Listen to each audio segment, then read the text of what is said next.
Meu nome é Juliana e esse é o podcast Clássicas Sem Classe, no qual eu discuto clássicos escritos por mulheres pouco lidas, excluídas do cânone ou esquecidas, bem como clássicos da literatura queer. Tudo sem a menor classe, claro. Nesse primeiro episódio eu quero saber o que é um clássico e como se define um cânone. Abre aspas. Um clássico é um livro que nunca terminou de dizer aquilo que tinha para dizer. Os clássicos são aqueles livros que chegam até nós trazendo consigo as marcas das leituras que precederam a nossa e atrás de si os traços que deixaram na cultura ou nas culturas que atravessaram. Um clássico é uma obra que provoca incessantemente uma nuvem de discursos críticos sobre si, mas continuamente as repele para longe. É clássico aquilo que tende a relegar as atualidades à posição de barulho de fundo, mas ao mesmo tempo não pode prescindir desse barulho de fundo. É clássico aquilo que persiste como rumor, mesmo onde predomina a atualidade mais incompatível. Fecha aspas. Ítalo Calvino, Por que ler os clássicos?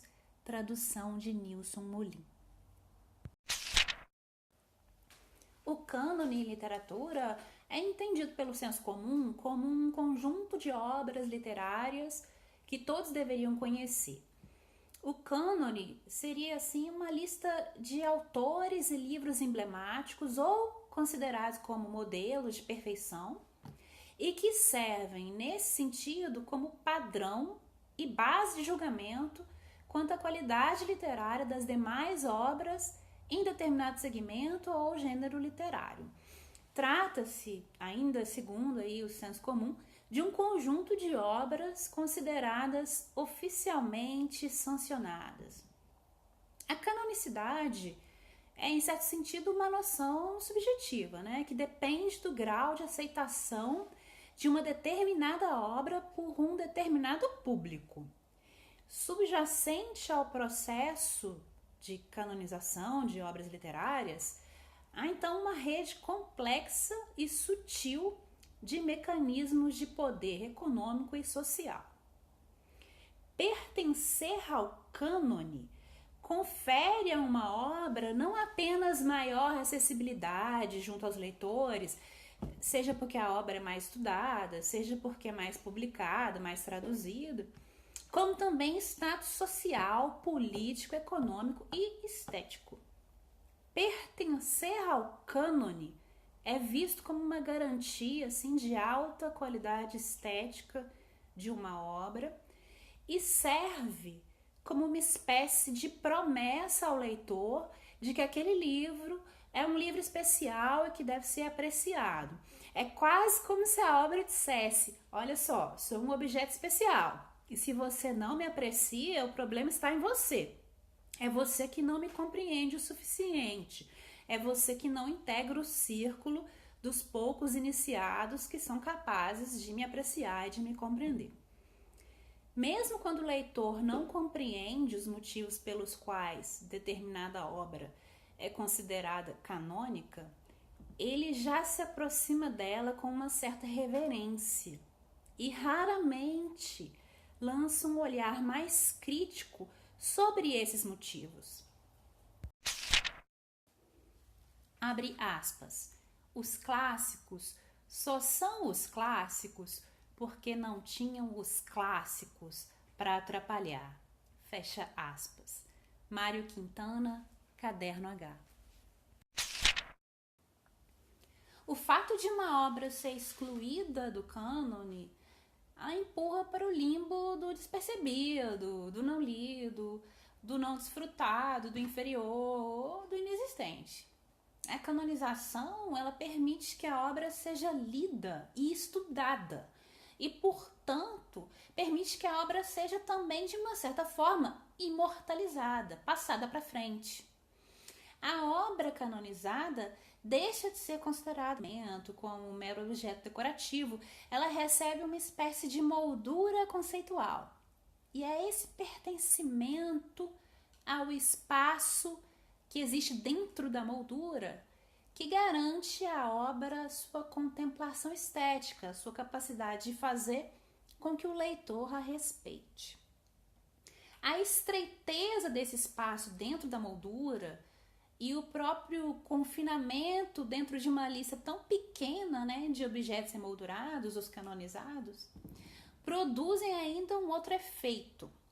O valor do objeto emoldurado, ou seja, daquele considerado canônico, né, é intensificado, não apenas em virtude da sua segregação em relação aos demais não canonizados, mas também em virtude do fato de que, em isolamento comparativo, esse objeto canonizado ganha um certo esplendor, uma certa glória, que é muitas vezes baseada, na verdade, em falsas noções de singularidade. Uma vez que o cânone como um todo e os cursos universitários, a pesquisa e a crítica literária em particular, necessariamente excluem tantos outros trabalhos individuais que caem fora da moldura, aqueles que permanecem dentro da moldura, os canonizados, frequentemente parecem muito mais originais e muito mais únicos do que de fato eles são. Da mesma forma, um dos resultados mais sérios de se não pertencer ao cânone é que essas obras, fora da moldura, não se comunicam entre si. Um trabalho fora do cânone é esquecido, passa desapercebido, e quaisquer ligações entre o trabalho canônico e o não canônico tendem a não ser notadas, elas ficam invisíveis. Quando indagada em uma entrevista ao New York Times, publicada em 2015, se existiriam escritores contemporâneos canônicos ou se o termo canônico apenas se referiria a escritores mortos, a crítica literária americana Francine Prose respondeu, abre aspas, o problema em tentar decidir quem deve ser expulso do cânone é que eu nunca sei exatamente quem está nele. Eu sempre senti que o cânone era como a lista de convidados de uma festa secreta, uma lista elaborada por apresentadores secretos em algum local não revelado. Eu sei que Harold Bloom escreveu um livro no qual ele estabeleceu de forma bastante definitiva quais os escritores pertencem ou não ao cânone. Mas como eu não li esse livro, tenho apenas uma vaga lembrança da breve controvérsia que surgiu quando alguém notou quão poucas mulheres Bloom incluiu nessa lista. Fecha aspas, Francine Prose, New York Times, 2015. O status de uma obra como cânone serve a um poderoso propósito de separação. Ele imediatamente confere ao livro um destaque como algo a ser valorizado por si só. Isso significa não apenas que as obras canonizadas são mais lidas, mais estudadas, como também que elas são mais temidas. E isso também significa que ler essas obras é considerado como um sinal de privilégio, algo que é para poucos, um sinal de status. E é também um sinal de que alguém foi canonizado pela experiência de ter lido essa obra, que alguém foi admitido nas fileiras dos poucos que estão familiarizados com o cânone e que podem julgar o que pertence e o que não pertence a esse cânone. Existe, portanto, uma certa circularidade, um tanto quanto perversa, nesse processo aí de canonização. Abre aspas. As emoções que a literatura provoca são talvez eternas, mas os meios devem variar constantemente, mesmo que de maneira modesta, para não perder sua virtude. Eles são gastos conforme o leitor os reconhece. Daí o perigo de afirmar que existem obras clássicas e que elas serão para sempre clássicas. Todos não acreditam em sua arte e seus artifícios. Eu, que me resignei a questionar a sobrevivência indefinida de Voltaire ou Shakespeare, acredito, abre parênteses, essa tarde, um dos últimos dias de 1965, fecha parênteses, na de Schopenhauer e Berkeley. Clássico não é um livro, abre parênteses, repito, fecha parênteses, que necessariamente possui tais ou tais méritos. É um livro que as gerações de homens, instigados por várias razões, leem com fervor prévio e com uma misteriosa lealdade. Fecha aspas. Jorge Luiz Borges, sobre os clássicos, ensaio no livro Outras Inquisições, tradução Davi Arrigucci Jr. Embora relativamente estável, o cânone, na verdade, é dinâmico. Ele é aberto a sucessivas incorporações e pressupõe uma filtragem das obras pela consciência coletiva e a inserção dessas obras em coordenadas civilizacionais, bem como a inserção dessas obras numa tradição analítica de pesquisa, estudo e crítica literária. As obras incluídas no que se considera como cânone mudam constantemente. Nas últimas décadas, por exemplo, a reputação do Matthew Arnold como poeta despencou drasticamente, mas a reputação da Elizabeth Browning cresceu. Então, autores não apenas entram e saem do cânone ou mudam a sua posição relativa dentro desse cânone, como também há uma tensão aí dinâmica entre o cânone e sucessivos, vamos dizer, contra-cânones. Abre aspas. As mulheres têm servido há séculos como espelhos, com poderes mágicos e deliciosos de refletir a figura do homem com o dobro do tamanho natural. Fecha aspas. Virginia Woolf, Um Teto Todo Seu, tradução Bia Nunes de Souza. Várias foram aí as respostas à omissão no cânone de obras escritas por mulheres, Uma resposta foi se expandir os limites do cânone, expandir o cânone para incluir aí mais obras de grandes mulheres ou obras que apenas recentemente foram descobertas, foram redescobertas. Outra resposta seria mudar os padrões ou as definições do cânone, os critérios do cânone, de modo que as formas literárias praticadas pelas mulheres nos séculos anteriores, que foram predominantemente cartas e diários, passassem a integrar esse cânone. E, por fim, uma outra resposta é criar realmente uma tradição alternativa, um cânone paralelo, um contra-cânone.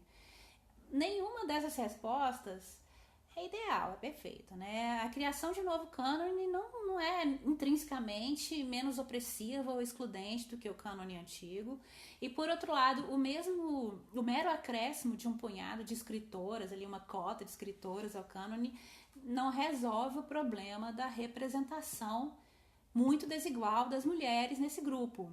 O problema permanece, até mesmo caso esse acréscimo se dê com base naquele velho argumento, de que as escritoras escolhidas para preencher a cota, para compor essa cota, atendem aos padrões geralmente aplicados aos autores masculinos, ou elas evidenciam valores similares, enfim. Nesse caso, esse tipo de argumentação, as escritoras ainda estão a ser julgadas por padrões masculinos, padrões determinados por homens. Elas apenas são admitidas nesse grupinho, nesse cânone, nessa cota, se elas tocarem essa melodia estabelecida que não foi estabelecida por elas. Nenhum desafio real aos padrões e critérios do cânone resulta, então, dessa prática, que é uma prática de mera suplementação. Mas acabar com o cânone também não necessariamente nos dá maior liberdade, apenas nos deixa à deriva diante de centenas de milhares de obras indiscriminadas e que, por essa razão, estarão fadadas à invisibilidade, né? Simplesmente abandonar completamente qualquer noção de cânone não resolve a questão verdadeiramente difícil, verdadeiramente espinhosa, que é: quem devemos ensinar? Quais livros devemos estabelecer como standard? Quais os livros devem ser passados de geração a geração, passados para frente? Como a gente vai decidir isso? E mais importante, quem vai decidir isso? Então, aqui algumas perguntas já nesse ponto que a gente pode fazer são as seguintes. A existência de um cânone literário serve a algum propósito útil? Qual é? A existência de um cânone literário serve a algum propósito invisível, não reconhecido? Qual é? Em que medida a noção de um cânone literário cria marginalização ou reproduz uma marginalização pré-existente? Por que o cânone literário ainda consiste principalmente de escritores homens? E aqui a gente pode dizer, né, escritores homens brancos de classe média ou classe média alta do mundo ocidental, considerado mundo ocidental. Quais foram os padrões ou critérios pelos quais os trabalhos, os livros, as obras de mulheres foram julgados, né? Quando eles foram excluídos desse cânone ou incluídos? Quem criou esses padrões e como eles são influenciados a favor de homens? Mulheres podem ser confortavelmente acrescentadas ao cânone? A concepção, então, de um cânone literário muda à medida que nós introduzimos as mulheres? Como é que isso fica? Mudam os critérios? Esse podcast, Clássica Sem Classe, não tem tanto a intenção de dar uma resposta definida a essas perguntas, eu acho que vocês já estão sentindo isso, mas tem sim a intenção de se aprofundar nessas perguntas e desdobrá-las em novas perguntas. É de tirar realmente aquela intuição confortável que a gente tem quando a gente pensa em cânone e quando a gente pensa nas obras excluídas desse cânone. O que eu vou fazer é explorar clássicos escritos por escritoras pouco lidas, mulheres, escritoras excluídas do cânone ou esquecidas, bem como os clássicos da literatura queer, e uma espécie de criação de um cânone paralelo, mas não como algo assim, separados mas iguais, uma espécie de gueto para as escritoras mulheres, não. O que eu quero é desafiar suposições que servem de base para a canonização de uma obra e explorar o impacto da tradição literária feita por mulheres e literatura queer em geral, especialmente considerando que essa tradição coexistiu com e foi influenciada por padrões heteronormativos inicialmente estabelecidos por homens. Abre aspas. Seria 1000 vezes uma pena se as mulheres escrevessem como os homens, ou vivessem como eles, ou se parecessem com eles. Pois se 2 sexos já é bastante inadequado, considerando a vastidão e a variedade do mundo, como faríamos com apenas um? Fecha aspas. Virginia Woolf, Um Teto Todo Seu, tradução Bia Nunes de Souza. Em 1837, o Robert Southey, que à época era o poeta laureado no Reino Unido, ele era um poeta bastante conhecido naquela época, um poeta romântico, ele respondeu uma carta da Charlotte Brontë que, apesar de a escrita dela mostrar alguma habilidade, literatura não é coisa de mulher. Assim ele disse. E a ironia é que o Robert hoje é totalmente desconhecido e a Charlotte é completamente amada por muita gente. Em 1855, o Nathaniel Hawthorne, que é o autor de A Letra Escarlate, escreveu uma carta ao editor dele e em resposta ao grande sucesso que as escritoras mulheres estavam tendo na época, especialmente nos Estados Unidos. E aí ele disse: a América está agora totalmente entregue a uma multidão de mulheres que rabiscam, e eu não terei nenhuma chance de sucesso enquanto o público estiver ocupado com o lixo que elas produzem. Geralmente, mulheres escrevem como homens emasculados, assim disse o Nathaniel, e só se distinguem dos autores masculinos por possuírem maior fraqueza e loucura. Bom, é isso que disse o autor do livro A Letra Escarlate. Citações como essas tornam muito claro o fato de que a omissão de escritoras no cânone é produto do sexismo que impediu que gerações de mulheres seguissem carreiras literárias. As mulheres não foram ensinadas a ler, não foram ensinadas a escrever, as mulheres foram excluídas das universidades, dos clubes, das sociedades onde a literatura era discutida. Para muitas mulheres, o seu gênero criava um limite implícito em torno dos assuntos que ela poderia abordar como escritora e também em torno da forma aceitável para abordar esses assuntos. As mulheres foram constantemente desencorajadas de desenvolver seu talento literário sob a justificativa de que isso atrapalharia o seu papel como filhas, esposas, mães. E mesmo assim, as mulheres escreveram e escreveram muito.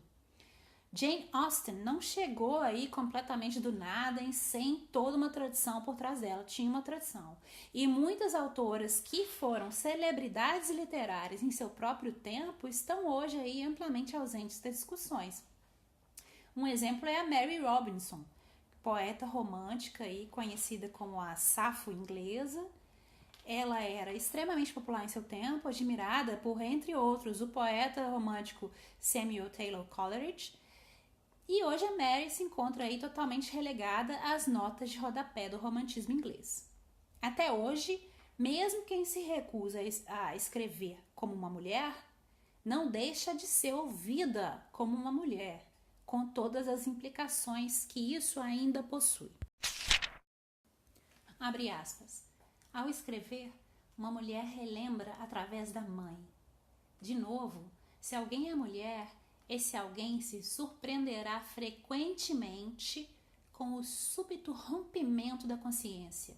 Digamos, ao caminhar por Whitehall, quando, de herdeira natural daquela civilização, ela se torna, ao contrário, alheia a ela, pária e crítica. Virginia Woolf, Um Teto Todo Seu, tradução Bia Nunes de Souza. Para mim, vale a pena examinar como o cânone literário foi estruturado com essa inclinação de gênero e de raça e de classe social.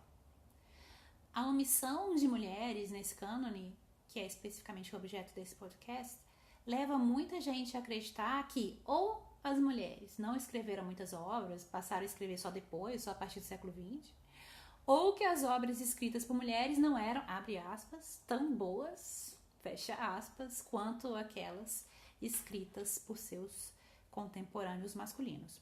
O que eu quero é sair dessa moldura e explorar esse senso comum. E a minha hipótese é de que houve, sim, muitos livros escritos por mulheres, ainda que sob pseudônimo ou de forma anônima, e que muitas dessas obras eram tão boas quanto ou melhores do que muitas hoje consideradas aí obras canônicas. Em 1929, a Virginia Woolf afirmou que Chloe gostava de Olivia, e ela afirmou que essa frase foi a frase mais surpreendente que ela já havia lido. 9 décadas depois, em que ela publicou esse ensaio, Um Teto Todo Seu, ainda é muito raro encontrar essa arte que vê mulheres umas em relação às outras, e não como esposas, mães, amantes, filhas, mulheres em relação a homens, né? O terreno não mapeado da vida das mulheres ainda é esse solo fértil para a arte. E é isso que eu quero fazer aqui no Clássicas Sem Classe.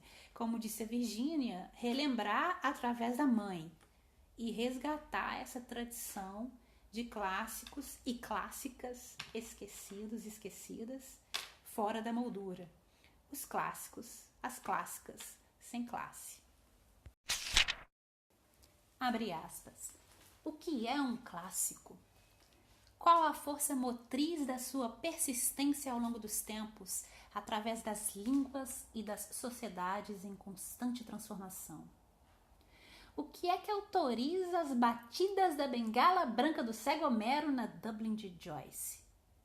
Eu defino um clássico, seja na literatura, na música, nas artes ou na filosofia, como uma forma significante que nos lê. Lê-nos mais do que nós o lemos, ouvimos ou percepcionamos. Não há nada de paradoxal, muito menos de místico nessa definição.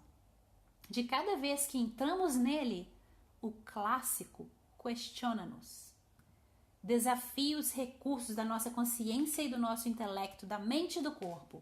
Grande parte da resposta estética primária e até intelectual é física. O clássico perguntar-nos-á: compreendeste? Reimaginaste com responsividade? Estás preparado para agir sobre as transformações, sobre as possibilidades de uma outra existência mais enriquecida que eu formulei? Fecha aspas. George Steiner, Errata, Revisões de uma Vida, tradução de Margarida Vale de Gato. Bom, é isso. Espero que eu tenha deixado vocês com mais perguntas do que respostas. E no próximo episódio eu falo sobre 2 casas editoriais britânicas dedicadas a resgatar clássicos escritos por mulheres e mulheres que foram aí esquecidas da literatura, que são as casas editoriais Virago Press e Persephone Books. E vou discutir também 2 livros publicados por cada uma dessas casas editoriais, mas que ainda não foram traduzidos no Brasil. Se vocês tiverem algum comentário, sugestão ou pergunta, basta entrar em contato comigo pelas minhas redes sociais e elas estarão linkadas nas show notes desse episódio. No Instagram eu sou @blankgarden e no Twitter eu sou @ablankgarden. Caso vocês estejam ouvindo o podcast no aplicativo Anchor, vocês também podem me mandar mensagens por lá e mensagens de voz também. É isso, muito obrigada por terem escutado até aqui. Espero que vocês tenham gostado e até o próximo episódio. Tchau, tchau!